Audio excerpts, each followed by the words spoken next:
রাস্তাও কিন্তু আছে, আছে না নেই? কোরআন ছাড়াও ভিন্ন রাস্তা, এর বাইরেও রাস্তা আছে। তো আপনি বলতে পারবেন না কোরআন ছাড়া কিছু মানি না, মানবো না, কাউকে মানতেও দেব না, এই কথা আপনি বলার ক্ষমতা রাখেন নাই। এই কথা আপনি বলতে পারবেন না। কারণ আপনি বলতে পারবেন না কোরআন এবং হাদিসে কোথাও নাই, তার কারণ জোর করে কখনো ধর্ম প্রচার করাটাও জায়েজ নয়। সম্মানিত ভাইরা, লা ইকরাহা ফিদ্দিন, লাকুম দীনুকুম ওয়ালিয়া দিন, এরকম অনেক আয়াত আমরা দেখেছি। আল্লাহ পাক অন্য জায়গায় তার রাসূলকে বলছেন, ইয়া রাসূল আল্লাহ, ইয়া হাবিব আল্লাহ। জোর করার কোনো প্রয়োজন নাই, কারণ আমি আপনাকে এই দুনিয়াতে পুলিশ বানিয়ে পাঠাই নাই, সেনাবাহিনী বানিয়ে পাঠাই নাই, দারোয়ান বানিয়ে পাঠাই নাই। এজন্য জোর করার দরকার নাই। আপনার দায়িত্ব আপনি পালন করবেন, ও মানলে ভালো, না মানলে আরো ভালো। আল্লাহ রাব্বুল আলামিন বলছেন, শুধু শুধু কেন আপনি তাদের চক্ষুশূল হবেন? আপনি তার বিরুদ্ধে কথা বলে কেন শত্রু হবেন? আজকে আপনি ভালো কথা বলবেন, আপনার চাইতে ভালো কথা আসমানের নিচে জমিনের উপরে আর কেউ বলে নাই। এরপরও আপনাকে পাগল বলেছে, আপনাকে কাহেন বলেছে, আপনাকে জাদুকর বলে মানুষের সামনে আখ্যায়িত করেছে।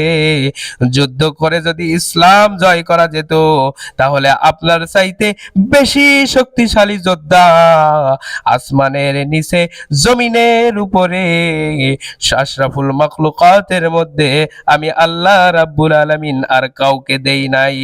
সুবহানাল্লাহ বলুন। আচ্ছা, আল্লাহর নবীর গায়ে কি শক্তি কম ছিল না বেশি ছিল? যখন মক্কা বিজয় হয়ে গেল, খানায় কাবার মধ্যে যখন মুক্তি ছিল 360টা, জোরে বলেন কয়টা? এই মুক্তি কি ছিল না ফেলে দেওয়া হয়েছিল? ফেলে দেওয়া হয়েছিল। আল্লাহর নবী আকরাম সাল্লাল্লাহু আলাইহি সাল্লাম মক্কার জমিনে যখন তিনি প্রবেশ করেন, ডান পা মোবারক যখন মক্কার সীমানার মধ্যে পা দিয়ে তিনি দাঁড়িয়ে যান, আল্লাহ পাকের কুদরতি ক্ষমতার বলে মক্কাতুল মুকাররমার মধ্যে, মানে খানায় কাবার মধ্যে সব চাইতে বড় দেবতা যার নাম ছিল হুবল, ওই মিস্টার হুবল এমনি এমনি মুক্ত গুড়ে পড়ে যায়। আল্লাহর রাসূল সাল্লাল্লাহু আলাইহি ওয়াসাল্লাম তিনি নিয়ে স্বয়ং কাবার মধ্যে যখন ঢোকেন, সমস্ত মুক্তিগুলোকে সরিয়ে দেয় এবং আল্লাহর রাসূল তখন তেলাওয়াত করতেছিলেন, জাল হক ওয়াজাহাকাল বাতিল ইন্নাল বাতিলা কানা যাহুকা।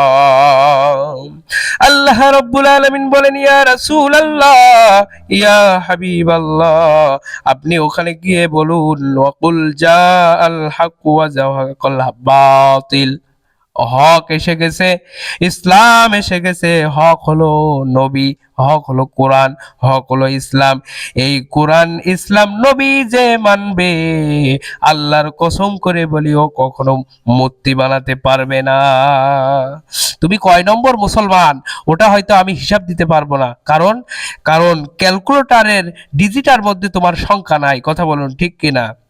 যেই মুক্তি পূজাকে ধ্বংস করার জন্য আল্লাহ রাব্বুল আলামিন তার নবীদেরকে বলছেন, হে নবী আপনি বলুন, ওয়াকুল জাআল হক ওয়া যাহাকাল বাতিল ইন্নাল বাতিলা কানা যাহুকা। জোরে বলেন সুবহানাল্লাহ। সত্য এসে গেছে, আর যত মঙ্গলা ভগ্রকালী জয়ন্তকালী ওং শান্তি ওং শান্তি। প্রিয় ভাইরা, এটা হলো হিন্দু ভাইদের ধর্ম, এটা তারা পালন করবে, আমাদের ইসলামে জায়েজ নাই, সেজন্য বলতেছি। কেউ যদি কষ্ট পেয়ে থাকেন মেহেরবানি করে ক্ষমার দৃষ্টিতে দেখবেন। তো এই সমস্ত কখনো হক হতে পারে না, ঠিক কিনা বলুন?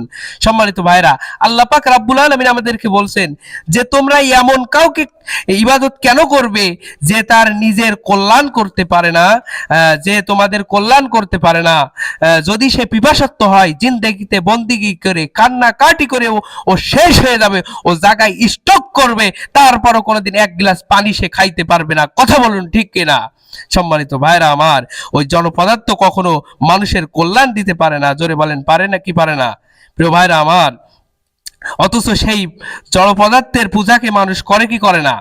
আজ আমার হিন্দু ভাইয়েরা করবে, এটা তাদের ধর্ম, কিন্তু আমার মুসলমান নামধারী কিছু শয়তানের বাচ্চা ওই মূর্তিগুলোর পূজা করে কি করে না?